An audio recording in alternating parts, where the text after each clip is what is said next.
We noticed the footprints before we noticed the silence. That was the first mistake. We'd been walking for hours, far past the marked trailhead, past the last ribbon tied to a branch, past the place where even the birds had thinned out. The forest wasn't just dense, it felt layered, like we were moving deeper into something that had been growing for a very long time without interruption. The canopy sealed out most of the sky, leaving everything beneath it tinted green and dim, like light filtered through deep water. It was Aya who stopped first. "Don't step there," she said, one hand out, palm flat. I almost didn't see it. The ground looked like any other, dark loam, pine needles, a scattering of roots. But when I leaned closer, the pattern resolved, and something in my chest tightened. Footprints. Hundreds of them. No, not hundreds. Thousands. Pressed into the forest floor so densely they overlapped, layered into each other like scales. Some were fresh, sharply defined in the damp soil. Others were older, softened by time but still unmistakable. They stretched in every direction, not forming a path, but a chaotic field of impressions. "Animals," Kenji said behind me, though his voice already carried doubt. "They don't match," Aya murmured. She crouched, brushing aside loose needles. I knelt beside her. One print looked vaguely like a hoof, but split into 3 uneven prongs instead of 2. Another was circular, ringed with tiny punctures like something had pressed down with a crown of needles. Some were long and narrow, like fingers dragged through the earth, but there were too many of them, clustered in patterns that didn't suggest walking so much as shifting. And none of them matched each other. "That's not one animal," I said. "No," Aya replied. "It's not." Behind us, Riku let out a quiet laugh that didn't sound like humor. "Okay, so multiple animals. Big deal." But even as he said it, he stepped carefully, as if afraid to disturb the ground. The strange thing was how the prints stopped. Not faded, not thinned out, stopped. A few meters behind us, the forest floor had been normal. Untouched. Then, as if crossing an invisible threshold, the ground became this crowded mess of impressions. "Maybe it's a crossing," Riku said. "Like a watering hole or something." "There's no water," Aya said. We listened. That's when we noticed the silence. Not just quiet. Silence. No insects. No birds. No distant rustling. Even the wind seemed to hesitate above us, barely stirring the leaves. The forest wasn't asleep. It was holding its breath. We should have turned back then. Instead, we kept going. Because the footprints continued ahead, and there was something about them, something that tugged at curiosity in a way that overpowered the unease. It wasn't just that they were strange. It was that they were deliberate. As if something had been moving here with purpose, again and again, until the ground itself had been rewritten. "They're getting deeper," Aya said after a while. She was right. The impressions sank further into the soil, some of them so deep the edges crumbled inward. It suggested weight. Immense weight. But the shapes didn't match anything that could support that kind of mass. I crouched beside one that looked like a cluster of narrow spikes arranged in a circle. "How does something walk on this?" I asked. No one answered. The air had changed. It felt cooler, damp against the skin, carrying a faint smell, earthy, but wrong. Not rot. Not decay. Something older. Like soil that had been sealed away and only recently disturbed. We set up camp at the edge of a small clearing. Or what we thought was a clearing. The ground there was less crowded with prints, though not empty. Just spaced out, as if whatever made them had paused. Lingered. "Good enough," Riku said, dropping his pack. I wasn't convinced, but the light was fading fast. Under the canopy, dusk came early, shadows thickening into something almost tangible. We pitched the tents quickly, movements clipped and quiet without meaning to be. Aya kept scanning the ground. "They don't overlap here," she said. "What?" I asked. "The prints. Out there, they're layered. Here, they're separate. Like they were careful." "Careful," Riku echoed. She didn't elaborate. We built a small fire, more for comfort than warmth. The flames struggled, the wood damp, smoke curling low before dispersing. The light pushed back the darkness just enough to remind us how much of it there was. For a while, we tried to act normal. We ate. We talked. About nothing, really. Things that didn't matter. It felt forced, like we were performing for something unseen. At some point, Kenji stopped mid-sentence. Do you hear that? We froze. Listened. Nothing. That's the problem, he whispered. He was right. The silence had deepened. It pressed in, thick and suffocating. Even our own movements seemed muted, as if the forest was absorbing sound before it could travel. Aya stood slowly, turning in a slow circle. They're closer, she said. What is? Riku asked. She pointed at the ground, just beyond the firelight. The prints. They hadn't been that close before. I was sure of it. A line of them, thin, finger-like impressions, had appeared at the edge of the clearing, just beyond where the light reached. They hadn't been there when we set up camp. Did anyone walk over there? I asked. No one answered. We all knew the answer. No, Kenji said finally. No, we didn't. Another print appeared. We watched it happen. The soil compressed inward, slowly, as if something invisible had pressed down with deliberate force. The shape formed piece by piece, the edges sharpening as the weight settled. Then it lifted. The print remained. Riku swore under his breath.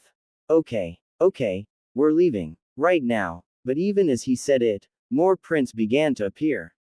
Not rushing. Not surrounding us. Just moving. Circling. Closing in with patient, measured steps. Back to the tents, Aya said. Stay together. We retreated, eyes locked on the ground. The prints didn't stop, but they didn't accelerate either. Whatever was making them didn't seem interested in speed. Only proximity. We didn't sleep. We lay in our tents, listening to nothing. That was the worst part. Not footsteps. Not breathing. Just the occasional, subtle shift of earth as another impression formed outside. At some point, I realized something else. The prints weren't random. They followed patterns. I unzipped the tent just enough to peek out. The fire had burned low, embers glowing faintly. Beyond them, the ground was a shifting mosaic of impressions, but now I could see the arrangement. They weren't circling us. They were arranging themselves. In arcs, lines, interlocking shapes that almost looked like symbols if you stared long enough. Aya was already outside, kneeling near the edge of the clearing. You see it too, she said without looking up. What are they doing? I asked. I think. She hesitated. I think they're mapping something. Mapping what? She looked up at me, eyes reflecting the dim glow. Us. A cold weight settled in my stomach. Behind us, something moved. Not a sound. A shift. We turned. One of the tents, Riku's, had collapsed slightly, the fabric denting inward as if pressed from above. Riku. I called. No response. I rushed forward, grabbing the zipper, yanking it open. The tent was empty. Not torn. Not disturbed. Just empty. But the ground inside, it was covered in prints. Fresh ones. Deep. Overlapping. They were in here, Aya whispered. With him. Kenji stumbled back, shaking his head. No. He would've. He stopped. We all understood. There had been no sound. We tried to leave at first light. Or what passed for it. The forest didn't brighten so much as shift from black to a dim, suffocating gray. The canopy still choked out the sky, but we could see enough to move. The prints led in every direction. There was no clear path back.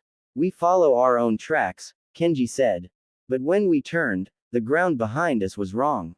Our footprints were gone. Not faded. Replaced. Layered over with the same impossible impressions, as if the forest had erased us and rewritten itself. It's not letting us leave, Aya said. Forests don't let anything, Kenji snapped, but his voice cracked. We picked a direction at random. The terrain shifted as we walked. Subtly at first. A slope that hadn't been there before. Roots that twisted into new shapes. Landmarks we thought we recognized appearing at impossible angles. The prints grew denser again. Deeper. And then we saw them move. Not just forming in the ground, but shifting. A cluster of circular impressions tightened, the soil pulling inward, as if something beneath was contracting. The surrounding prints adjusted in response, sliding slightly, aligning. It's not just walking, I said. It's repositioning. Like a body, Aya said. We both went still. A body, Kenji repeated. Aya swallowed. What if these aren't footprints? The silence pressed in harder. What if they're contact points? Contact with what? I asked. She didn't answer. Because we were already starting to understand. We found the center by accident. Or maybe it found us. The trees thinned, not into a clearing, but into something worse. The trunks grew taller, straighter, their bark smooth and pale, like bone. The ground dipped slightly, forming a shallow basin. And there, the prints stopped overlapping, because they didn't need to anymore. The ground was one continuous impression. A vast, shallow indentation that stretched across the entire basin, its surface marked by countless smaller patterns, those same shapes we'd been following, now revealed as fragments of something larger. Something whole. It looked like skin. No, not skin. An imprint of something that had once pressed itself here. Something enormous. The air was colder, heavier, the smell stronger. Aya stepped forward slowly, eyes wide. This is where it rests, she whispered. Rested, Kenji corrected. Past tense. The ground shifted. Not violently. Just enough. A subtle rise and fall, like a breath. We froze. Another movement. The indentation deepened slightly, the edges sharpening as if something beneath was pushing upward. It never left, I said. The realization hit all at once. The footprints. They weren't separate creatures. They were parts of it. Points where it touched the surface. Where it tested, explored, hunted. The forest floor wasn't just marked by it. It was it. The ground beneath us lurched. A deep, silent heave that knocked us off our feet. The basin rose. Not the soil. Something under it. A shape too large to comprehend, lifting, shifting, displacing the earth as it woke. The prints around us began to move in unison, pressing down, releasing, pressing again, like limbs finding purchase. Kenji screamed. The sound was swallowed instantly.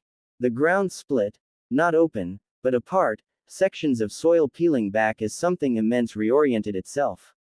For a moment, just a moment, I saw it. Not clearly, not completely, but enough. A surface that wasn't flesh but moved like it. Patterns that weren't eyes but watched. Structures that weren't limbs but reached. Ancient, patient, hungry. Aya grabbed my arm. Run. We ran. The forest warped around us, terrain shifting violently now, roots snapping, trees bending as the thing beneath them moved. The prints chased us. No, guided us. Hurting. Kenji stumbled, falling hard. The ground beneath him compressed suddenly, a cluster of deep impressions forming all at once. Help me, he shouted. I reached for him. The soil gave way. Not a pit. A pressure. Downward. As if something beneath had decided to touch him fully. He sank. Not quickly. Slowly. The ground molding around him, swallowing him without breaking. His scream cut off mid-breath. Then he was gone. The prints smoothed over, as if he'd never been there. Aya pulled me forward, her grip iron. Don't stop, she gasped. We burst through a wall of undergrowth, and suddenly, the prints thinned.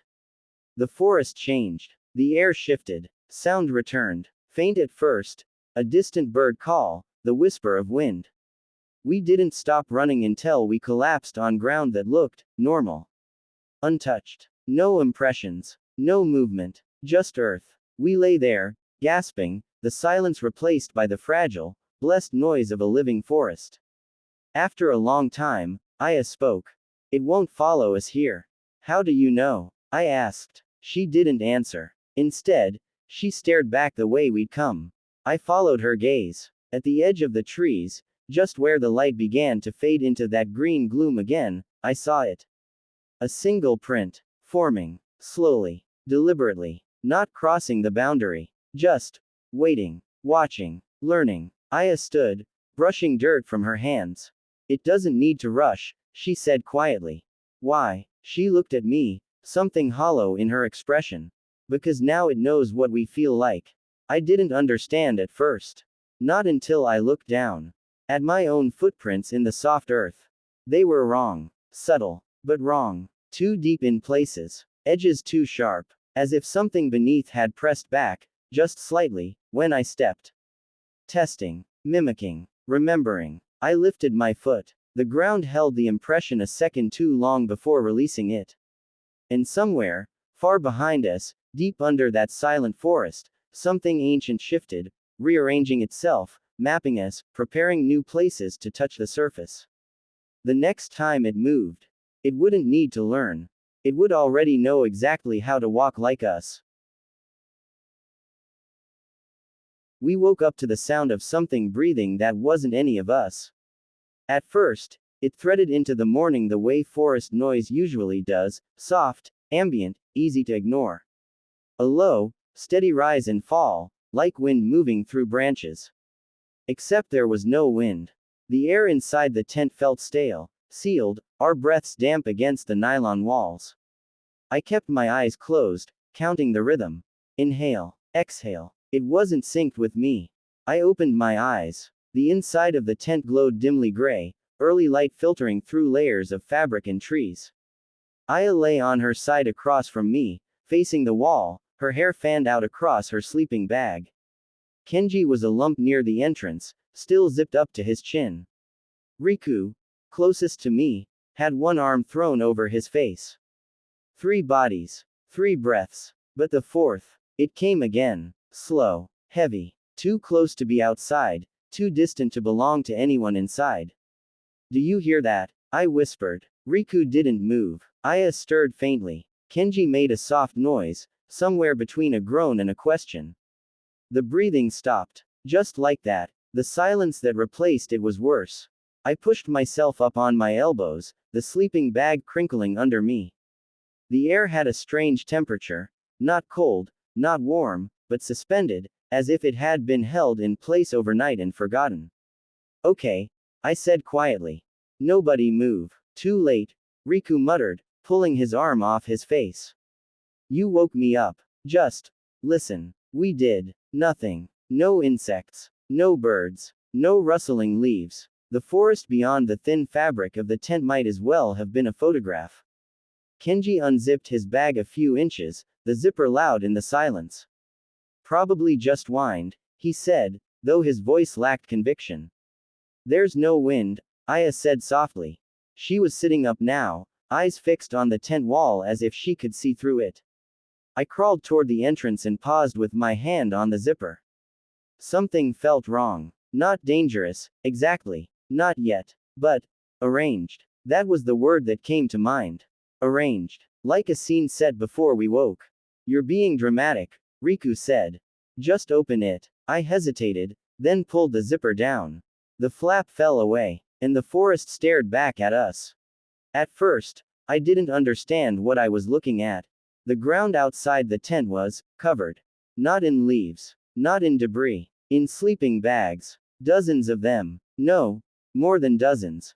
They extended out into the trees, laid side by side in careful rows, their identical shapes forming a strange, orderly grid across the forest floor. All of them zipped shut.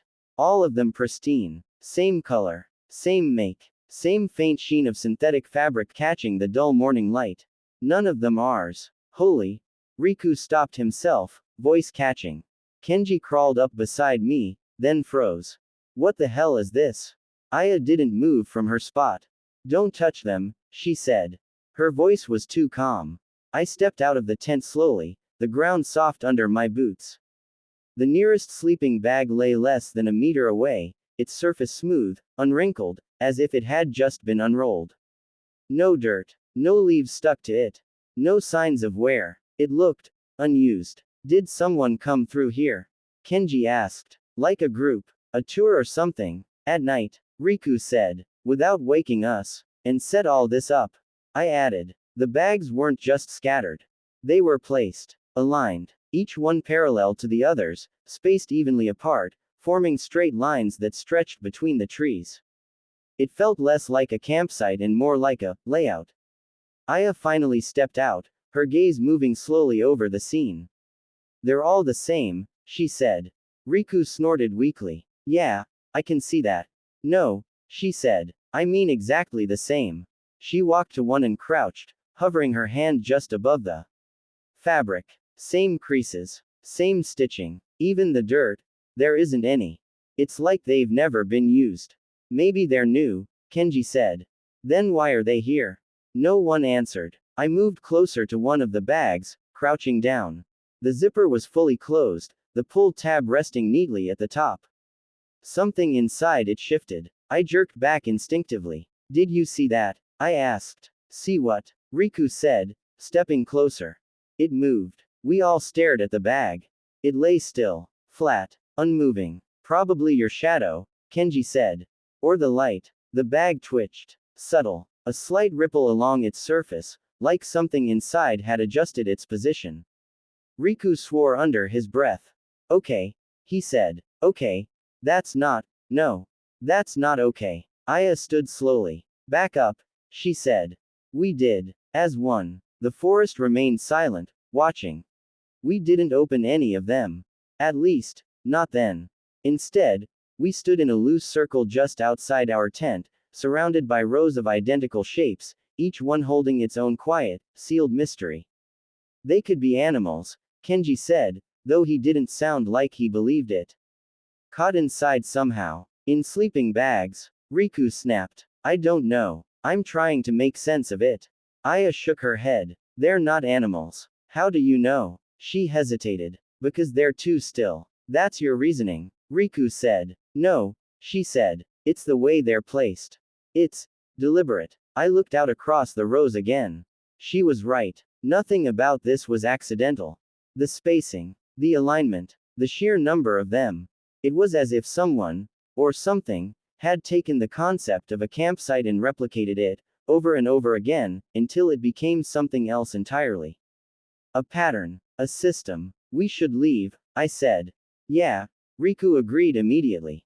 Yeah, we're leaving. Now. We moved quickly, packing our things with shaking hands. The normal sounds of gear, zippers, buckles, fabric, felt too loud, intrusive in the unnatural quiet. As I rolled up my own sleeping bag, I noticed something that made my stomach drop. There was another one beside it. Identical. Same color. Same brand. Same small tear near the foot where I'd snagged it on a rock the day before. I froze. What is it? Aya asked. I pointed. That wasn't there before. She crouched beside it, her expression tightening. Your bag, she said. There's only one tear. I looked down. She was right. My bag had the tear.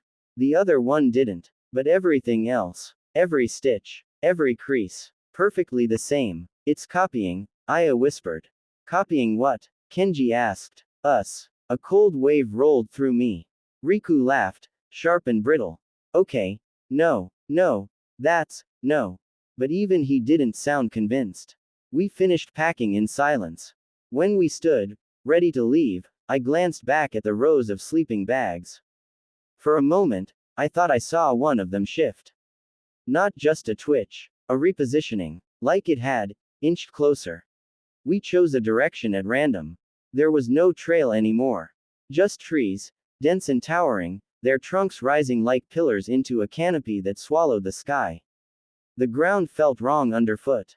Not unstable, exactly, but soft in a way that suggested something beneath it. Something that gave slightly when we stepped, then settled again. Don't look back, Riku said. Why would you say that? Kenji replied. Because you're going to want to. I did anyway. The sleeping bags were still there. But the rows were off. The alignment had shifted slightly, the neat grid disrupted in subtle ways that I couldn't quite articulate. It was like looking at a photograph that had been altered in small, almost imperceptible ways. Keep moving, Aya said. We did. For a while. The forest didn't change. Or rather, it changed too much. Landmarks refused to stay consistent. A twisted tree we passed would appear again 10 minutes later, its branches arranged just slightly differently. A patch of moss would repeat, identical in shape and color. We're not going in circles, Kenji said, as if arguing with the forest itself. No one responded. After what felt like hours, we stopped. Not because we wanted to. Because something was in front of us. Sleeping bags. Again. A new set. Laid out in a loose circle this time, their zippers facing inward. How? Riku started. We didn't come this way, I said. I know that. Aya stepped forward slowly. They're closer, she said. Closer than what? Than before. I felt it then. A pressure. Not physical, but attentive. Like the forest wasn't just around us anymore. It was focused on us. Don't touch them, Aya repeated. One of the bags made a soft sound. A faint, delicate zzz zip. We all froze. Another bag responded. Zip. The sound was unmistakable. Zippers. Opening. Not all the way. Just a few centimeters. Just enough to create a thin, dark line along the length of each bag. A gap. Something inside shifted. A shape pressing faintly against the fabric from within. Human-shaped. But wrong. Too still. Too symmetrical. Back up, I whispered. The zippers moved again. Zip. Wider now. The gaps widened just enough for something pale to show beneath the fabric. Not skin. Not quite. Something smooth. Featureless. Like an unfinished version of something that was supposed to be us. Aya grabbed my arm. They're not sleeping bags, she said. What are they? Kenji asked, his voice breaking. They're molds. The word hung in the air. Molds for what? Riku said. She didn't answer. Because one of them sat up. It didn't rise like a person. There was no bend at the waist, no push from arms. It simply lifted. The fabric of the bag peeling back as the zipper split open further, revealing the shape inside. It was roughly human in outline. Head, shoulders, limbs. But everything about it was wrong. Too smooth, too uniform, as if it had been cast rather than grown. The surface of it, whatever it was, had a faint sheen, like damp clay or soft plastic. No face. No features. Just a blank, rounded suggestion where a face should be. It turned toward us. Not by moving its head, but by shifting its entire upper body in a slow, deliberate rotation. The other bags began to move. More zippers. More shapes. More things sitting up, unfolding themselves from their identical cocoons. Run, Aya said. We didn't argue. We ran blindly, crashing through underbrush, branches snapping against our arms and faces. Behind us, the forest remained eerily quiet. No footsteps. No pursuit. That was worse. Because it meant they didn't need to chase us. They already knew where we were going.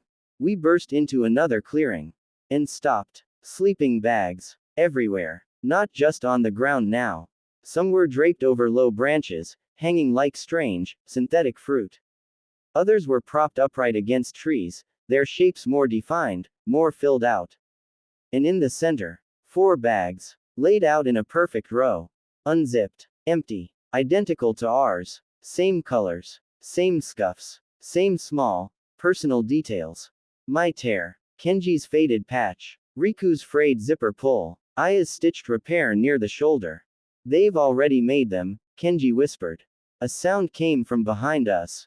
We turned. The things had followed. Not quickly. Not aggressively. They simply stood at the edge of the clearing, their blank forms half hidden among the trees. Watching. Waiting. They don't need us, Aya said. Her voice was hollow. They just needed to understand us. One of the empty sleeping bags in front of us moved. The fabric tightened, as if something invisible had slipped inside. Then another. And another. The shapes filled out, taking on form, height, proportion, familiarity. The last one was mine. I watched as it slowly rose, the zipper drawing itself up in a smooth, controlled motion. When it stopped, the shape inside was unmistakable. My height, my build, my posture. It stepped forward. The zipper split open from the top. And for the first time, I saw a face. My face. Not perfectly. Not yet. But close enough that my mind recoiled. The eyes were wrong. Too still. Too aware. It tilted its head, mimicking the exact motion I'd made seconds earlier. Behind it, the others did the same. 4 replicas. Learning. Refining. Stay back, I said, though my voice felt thin, distant. The thing wearing my shape took another step forward. Its mouth opened. For a moment, no sound came out. Then, do you hear that? My voice. Perfect. The same words I'd said that morning.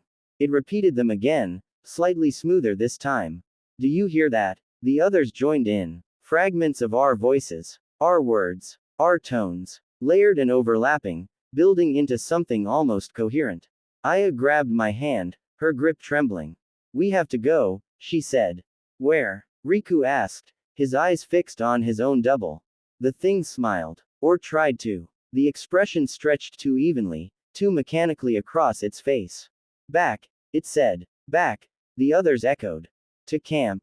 The forest seemed to lean in around us, the trees forming a silent wall. The sleeping bags shifted, closing in, arranging themselves again, not randomly, but with purpose, creating paths, guiding movement, containing. This is how it spreads, Aya whispered. It replaces. It sends them back out. To where? Kenji asked. She looked at him. At us, she said. The things took another step forward. In perfect unison, I looked at my double. At the slight imperfections still being corrected. The way it watched me, studying, adjusting. It didn't want to kill me. Not yet. It wanted to finish me. To complete the copy. I understood then. The sleeping bags weren't containers. They were beginnings. Cocoons. Places where the forest learned how to be something else. Something human. I tightened my grip on Aya's hand. Don't let them touch you, I said. Why? Riku asked, his voice barely a whisper. My double answered for me. So we can feel you. The forest exhaled, and everything moved at once.